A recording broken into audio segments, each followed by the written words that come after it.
আমরা জন্ম থেকে খাবার বাকি, আমরা খাবারে থাকতে চাই, আমরা কেরানীগঞ্জে যেতে চাই না। একটা ফোনে ছবি উঠুক, ফলাফল নিযুক্ত আছে, পরে দিয়ে দিব। আমিনবাজার ইউনিয়নের একটা নাগরিক রাজি হবে না কেরানীগঞ্জে যাওয়ার জন্য।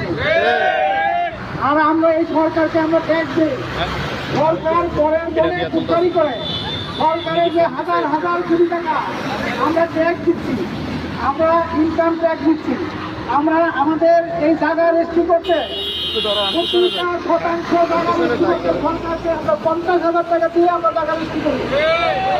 আমাদের টাকা নিয়ে আমাদের উপরে শুরু, এটা আমরা সহ্য করবো না ইনশাল্লাহ।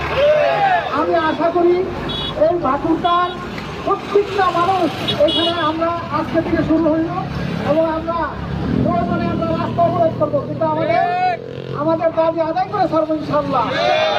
আজকে যারা উপস্থিত হয়েছেন এবং প্রশাসনে যারা আছেন আমাদেরকে হেল্প করতেছেন, সবাইকে আমি ধন্যবাদ জানিয়ে আমার সংক্ষিপ্ত বক্তব্য এখানে শেষ করছি। আসসালামু আলাইকুম ওয়া রাহমাতুল্লাহ।